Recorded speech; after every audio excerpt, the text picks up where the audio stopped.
There are places on this earth that do not want to be found. Places so remote and so isolated that they can take on a personality and intent all of their own. Places where a person can find themselves truly alone. Places that rarely see the light of a reluctant sun. Places where our reality seems weaker somehow, like the rules are different. Places where perhaps being alone isn't the worst part. What is it about isolation and our removal from civilization that creates such a commonality in horror?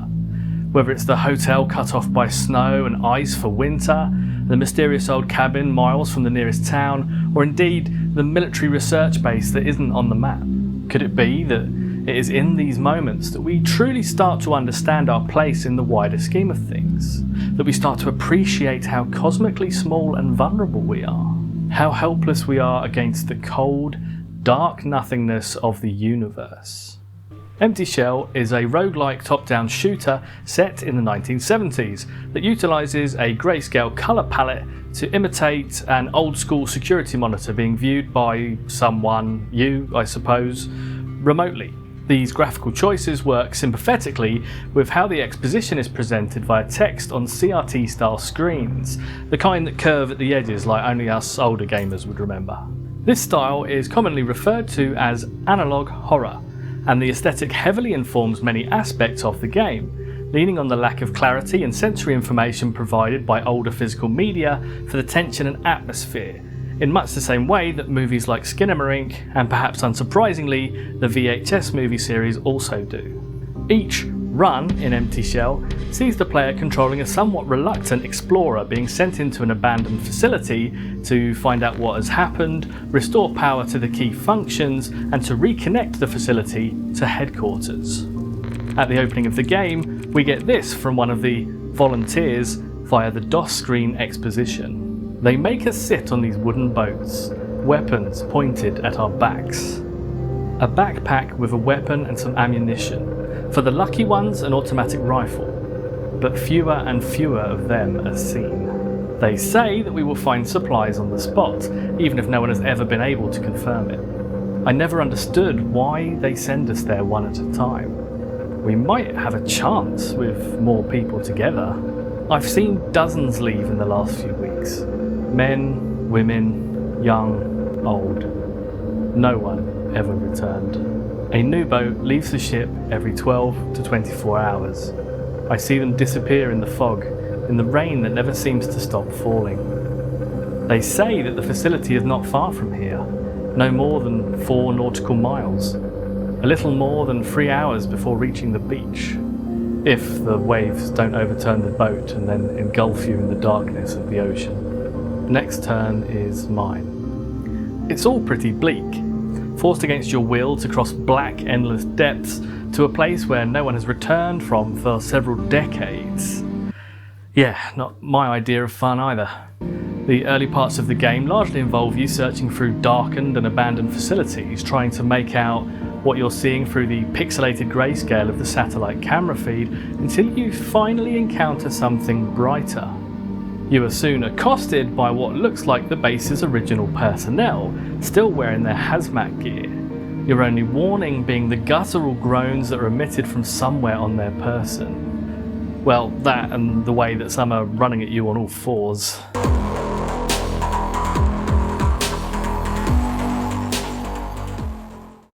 I don't know how to describe it. I mean, the things they had built, there was nothing human about it, if you understand what I mean. No human intellect could have come up with it and made it move like that. Something moved out there in the snow, far out on the white expanse. It heaved itself across the snow crust in a motion that was impossible to fathom. We burned it. We burned everything. That passage is from The Electric State book by Simon Stalenhag, which tonally resonates with me in a very similar way to Empty Shell, both of which rely on what you can't see as much as what you can. Empty Shell is a game that wears that mystery like a cloak, that creates intrigue through limitation. The screen is a mixture of greys, blacks, and bursts of white, your light only reaching so far leaving most of the screen a mystery most of the time, your eyes squinting to work out if that random blob of white just moved on the edge of your screen, or whether it was just the arterial spray of a previous volunteer marking the route as dangerous. There are knee-high floor lights placed throughout the levels in a fairly consistent manner, so one wonders if perhaps these previous volunteers are the ones who have been placing them there, spending their lives to create a patch of light that expands just a little more. Perhaps it is fair to say that any potential success is entirely predicated on the inevitable failures of those who have gone before, with their breadcrumb trail being your best chance of survival. The darkness of such a thought, along with the possibility that they exist as part of the forces now facing you, twisted and copied into an alien doppelganger, makes the solemn and lonely journey through the endless corridors and wooded pathways all the more intense. The audio design of the game works in a very similar way, with rough ambient noise permeated by the odd click or creak, creating a jagged soundscape of blacks and greys, obscuring at least as much as the visual darkness through which you are wandering. After a few minutes, you start to associate certain noises with the arrival of certain enemies, and you learn to listen for the telltale click of the horrible floating eyes, or the hiss of radioactive static from creatures that are just around the corner. Somewhat reminiscent of Silent Hill, if a creature gets within a few paces of you, your radio will buzz frantically, as if their very presence is a threat to life. Which I suppose it very much is, if not via radiation, then via claws and teeth. The creatures you encounter are relentlessly driven towards your light, seemingly offended by the damage you cause to the shadows in which they dwell. They emerge from doorways, bushes and dark corners, running, crawling and slithering straight at you as soon as you are spotted, with little consideration for their own survival, falling over each other and firing deadly projectiles into the bodies of their erstwhile comrades as they clamber towards the intruder. And this feeling of intrusion is a big part of the game, as you stumble into each room searching for objectives you don't understand, guided by written orders from an authority that seems to care very little for your well-being. It's like the age-old joke, you are treated like a mushroom, fed shit and kept in the dark. You are truly alone, caught between a military that throws you into an unknown danger and an ominous alien intelligence attempting to make copies of the life forms it has found on our planet, sending huge glowing spiders, giant dune-like earthworms, shambling hazmated human-like attempts at cloning, and huge hulking great creatures with grotesquely over-muscled torsos and sheets of metal where their heads should be. Your fate exists between two types of inhumanity: the faceless bureaucracy of state power, and the sometimes literally faceless abominations of an alien intelligence with an unknowable agenda. And in between them both is you, the volunteer, handed a gun and a piece of pipe and sent into the abyssal unknown with no promises of reward. When you die, and you will die, your end will be of little ceremony. The next volunteer will simply be put on the next boat, to the ominous ticking of a clock.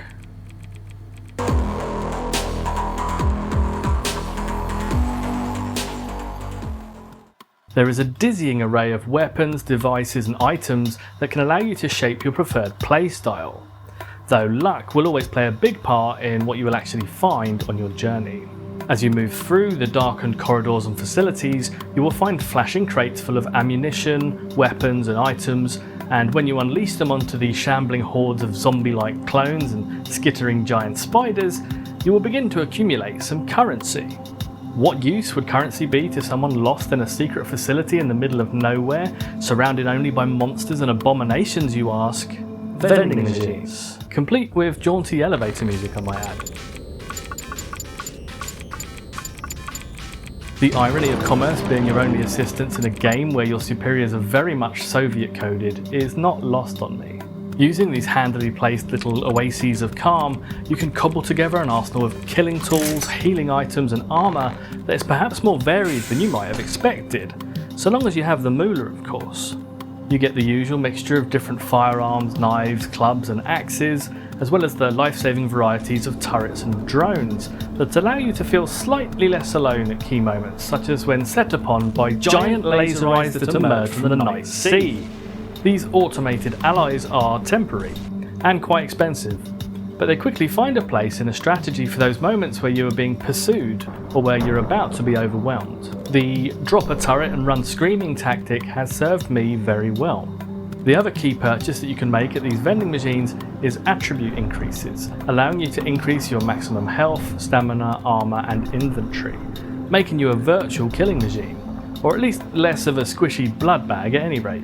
And we should not overlook the importance of melee weapons, as no matter how good your aim, no matter how ferocious your arsenal, sometimes things will just get a little too close for comfort, and the addition of a machete, fire axe or stun baton can be the difference between getting disemboweled by a screaming mutant and merely having to wipe its remains from your face.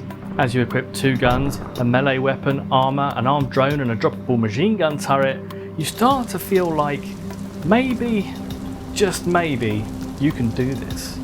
And then you open the wrong door and then all of that is gone. All those carefully curated weapons, items and upgrades are just gone. Lost to the tides of shadowy horrors. Your next volunteer will not receive these benefits and will... For God's sake! They've had play today and dinner. Your next volunteer will not receive these benefits and will instead be as defenceless as a newborn, starting as they do with a randomly generated firearm and melee weapon all over again. They are dumped back at the start of the level, with the map having shifted and morphed, creating for you a new labyrinth. The thread from the old one now useless, as doors appear where before there were only walls. Except, that isn't entirely true, is it?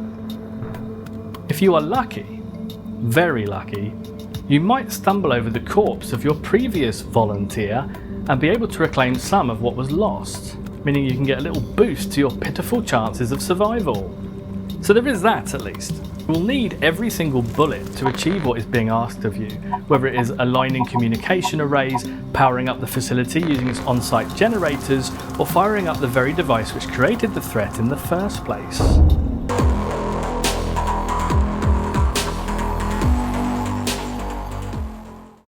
If you do not want to hear spoilers about the endings, please skip to the time on screen now.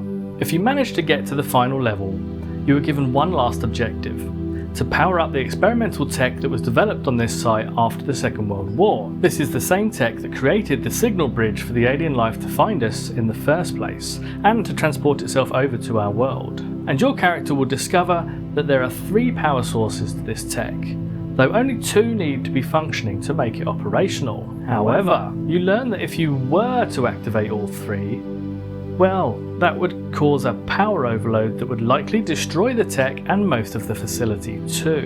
And then you were given a choice. Do you obey your mission and escape the facility, handing over the powerful tech to those that forced you to come here, to kill and to die, or do you destroy the entire site? Do you use your one moment of agency to end a threat to humanity and to deny a ruthless authoritarian state access to what may be a weapon of unimaginable power? If you do, this is what happens.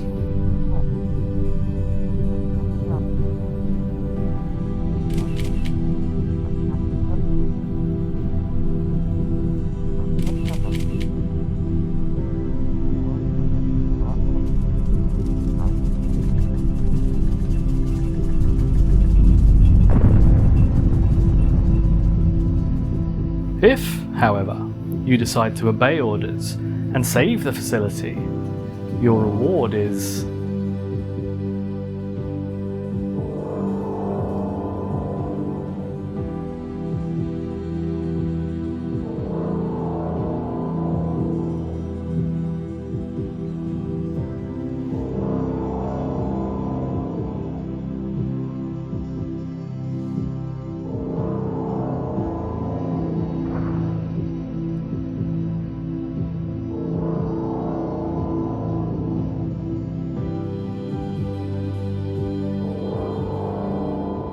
Okay then.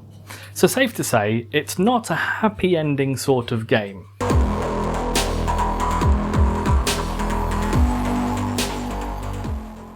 So that's Empty Shell, a roguelike survival horror with an emphasis on tension and atmosphere that makes you count your bullets, pray for medkits, and doubt your eyes. The big terrible military state is populated by people with Japanese names, but it is also at times Soviet coded, complete with mention of cosmonauts. So there is a bit of an ideological enemy of the West vibe at times, and the inclusion of commercial vending machines offering weapons mid-mission does add to this feeling of a sort of a loose political critique.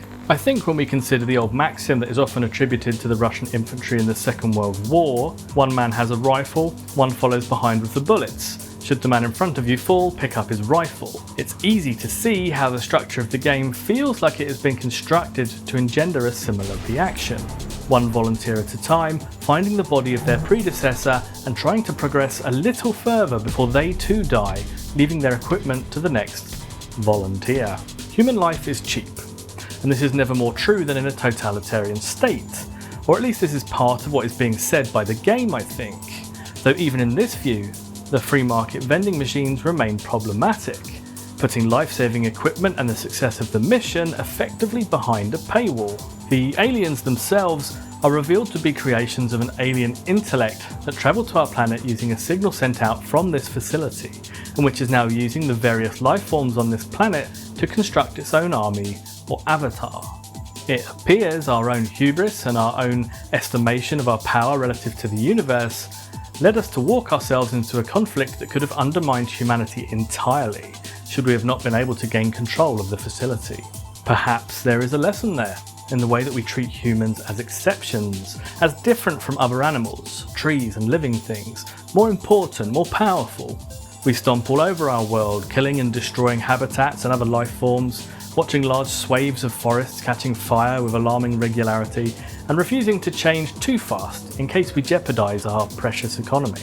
Growth is infinite, we cry, even as we struggle with crops failing, precious metals becoming truly scarce, and changing weather systems destroying whole harvests.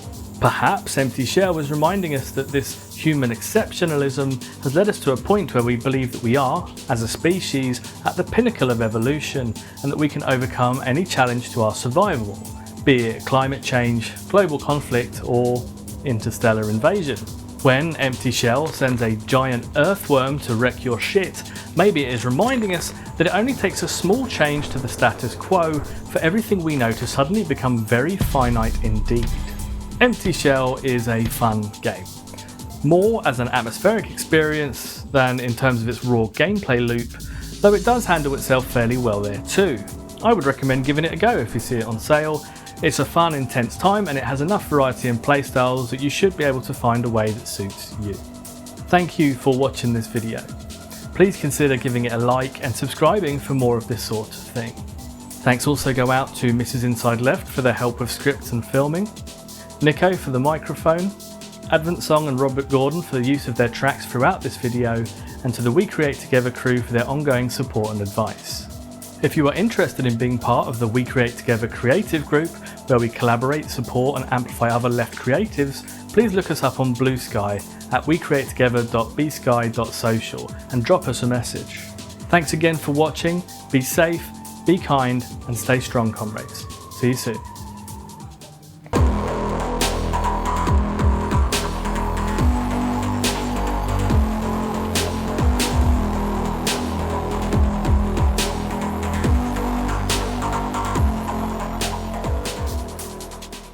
And we should not overlook the importance of melee weapons, as no matter... Oh, melee, isn't it? Melee weapon. It is melee, isn't it? And we should not overlook the importance of melee weapons, as no... And we should not overlook the importance of melee weapons, as no matter how good your aim... I did it again, didn't I? Melee. That's what I mean, I overthink it and then it sounds weird and then you say it wrong. And we should... hang on. And we should not overlook the importance of melee weapons. Melee? Is it melee? Melee. Melee. What about Malay?